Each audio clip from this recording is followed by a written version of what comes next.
রীতি মেনে ইস্তফা দিলেন না মমতা। এর কারণ কি? বড় পদক্ষেপের কি চিন্তাভাবনা? তিনি এখন প্রাক্তন, যদিও ইস্তফা দেয়নি এখনও, কিন্তু বিধানসভা নির্বাচনে গেরুয়া ঝড়ে পর্যুদস্ত হয়েছে তার দল। তিনি নিজেই ভবানীপুর বিধানসভা কেন্দ্র থেকে পরাজিত হয়েছেন।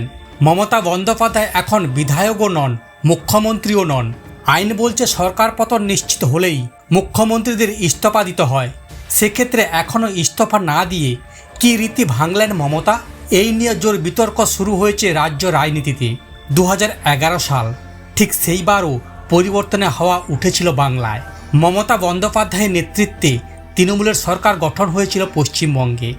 সেইবারও দেখা গিয়েছিল ভোট গণনা বা ফল ঘোষণার দিনই মুখ্যমন্ত্রীর পদ থেকে ইস্তফা দিয়েছিলেন বুদ্ধদেব ভট্টাচার্য। এরপর 2026 সালে আরও একটা পরিবর্তন। গতকাল ভোট গণনার কিছু সময়ের পর বিজেপির জয় নিশ্চিত হতেই বুদ্ধদেবের মতো ইস্তফা দিতে যাওয়ার কথা ছিল মমতারও, কিন্তু দেখা গেল তিনি ছুটলেন সাখাওয়াত মেমোরিয়ালের গণনা কেন্দ্রে। সেখান থেকে বেরিয়ে তিনি অভিযোগ করলেন ভোট লুট করা হয়েছে, কিন্তু তারপরে এখনো পর্যন্ত ইস্তফা দেননি মমতা। কেন মমতা ইস্তফা দিলেন না সে নিয়ে একাধিক প্রশ্ন উঠতে শুরু করছে। তাহলে কি অন্য কোনো পথে হাঁটার পরিকল্পনা রয়েছে? তিনি কি আদালতে দ্বারস্থ হবেন? কারণ মমতা বন্দ্যোপাধ্যায় অভিযোগ করেছেন বিজেপির জয় অনৈতিক, 100 আসন চুরি করা হয়েছে। সেই অভিযোগ তুলে আদালতে যেতে পারেন তিনি। রাজনৈতিক সমালোচকরা বলছেন মমতা বন্দ্যোপাধ্যায় কি পরাজয় মানতে পারছেন না? রীতি মেনে ইস্তফা না দিলে কি রাজভবনের কোনো পদক্ষেপ করতে পারে?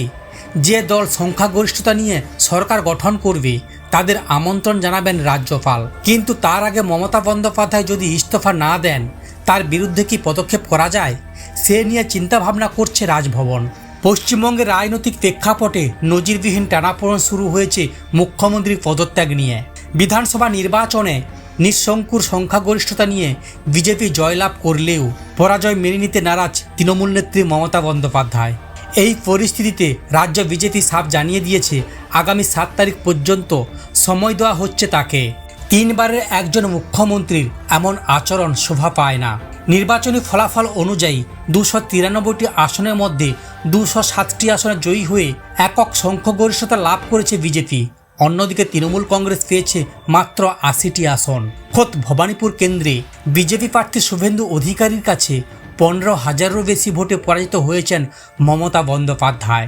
বিজেপির প্রধান মুখপাত্র দেবজিৎ সরকার সাংবাদিক বৈঠকে সাফ জানান 7 তারিখের পর মমতা বন্দ্যোপাধ্যায়ের ইস্তফা দেওয়া বা না দেওয়া অর্থহীন হয়ে পড়বে। ওনার অভিযোগ, হারের পর তৃণমূল নেত্রী গণনা কেন্দ্র থেকে এজেন্ট বের করে দেওয়া বা ফর্ম 7C কেড়ে নেওয়া যে অভিযোগ তুলেছে তা ভিত্তিহীন। বিজেপির নেতৃত্ব হুঁশিয়ারি দিয়ে বলেছে দল কোনো ধরনের হিংসা বরদাস্ত করবে না, বরং যারা রাতারাতি নিজেদের বিজেপি কর্মী পরিচয় দিয়ে বিশৃঙ্খলা সৃষ্টি করতে চলেছে তাদের বিরুদ্ধে কঠোর ব্যবস্থা নেওয়া হবে। এই সংঘাতের ফলে রাজ্যে এক গভীর সাংবিধানিক সংকট তৈরি হওয়ার সম্ভাবনা দেখা দিচ্ছে। একদিকে নবনির্বাচিত সংখ্যাগরিষ্ঠ দল সরকার গঠনের প্রস্তুতি নিচ্ছে, অন্যদিকে বর্তমান মুখ্যমন্ত্রীর পরাজয় অস্বীকার করে পদে আসীন থাকার জেদ বজায় রেখেছে। আগামী 7 তারিখের মধ্যে এই অচলাবস্থা না কাটলে রাজ্যের রাজনীতিতে আইনি ও প্রশাসনিক হস্তক্ষেপের সম্ভাবনা আরও প্রবল হবে। এ নিয়ে কি বলছেন আইন বিশেষজ্ঞরা? মমতা বন্দ্যোপাধ্যায়ের এই পদত্যাগ না করার সিদ্ধান্তে কি প্রশাসনিক অচলাবস্থা তৈরি হবে? এই বিষয়ে আইনি ব্যাখ্যা দিয়েছেন হাইকোর্টের অবসরপ্রাপ্ত প্রধান বিচারপতি দেবাশিস করগুপ্ত।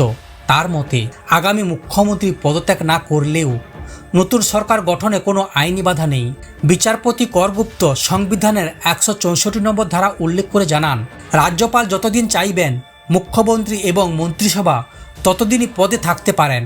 নির্বাচনের ফলাফল প্রকাশের পর জয়ী প্রার্থীদের তালিকা যখন নির্বাচন কমিশন রাজ্যপালের কাছে জমা দেয় এবং সংখ্যাগরিষ্ঠ দল সরকার গঠনের দাবি জানায় তখন পুরনো সরকারের মেয়াদ কার্যত শেষ হয়ে যায়। রীতি অনুযায়ী রাজ্যপাল বিদায়ী মুখ্যমন্ত্রীকে নতুন মন্ত্রিসভা শপথ না দেওয়া পর্যন্ত দায়িত্ব সামলানোর অনুরোধ করেন। কিন্তু বিদায়ী মুখ্যমন্ত্রী যদি পদত্যাগ না করেন তবে রাজ্যপাল নিজে থেকেই মন্ত্রিসভা ভেঙে দেওয়ার ক্ষমতা রাখে। অবসরপ্রাপ্ত প্রধান বিচারপতি আরও স্পষ্ট করেন যে যদি সরকারিভাবে পদত্যাগপত্র না আসে তবে রাজ্যপাল সরাসরি নতুন মন্ত্রিসভা শপথ গ্রহণের ব্যবস্থা করতে পারেন। সেই কয়েকদিনের আভ্যন্তরীণ সময়ের জন্য তিনি প্রশাসন নিজের হাতে নিতে পারেন অথবা বর্তমান সরকারকেই কাজ চালিয়ে যাওয়ার নির্দেশ দিতে পারেন। ফলে মমতা বন্দ্যোপাধ্যায় ইস্তফা না দিলেও রাজ্যে কোনো বড় ধরনের সাংবিধানিক সংকট তৈরি হওয়ার সম্ভাবনা নেই বললেই চলে। রাজনৈতিক মহলের মতে মমতা বন্দ্যোপাধ্যায় এই অবস্থান আসলে একটি বড়সড় রাজনৈতিক প্রতিবাদ। তবে আইনি পথে এটি নতুন সরকারের পথ চলা আটকাতে পারবে না। এখন দেখার রাজভবন এই পরিস্থিতিতে পরবর্তী কোন পদক্ষেপ গ্রহণ করে।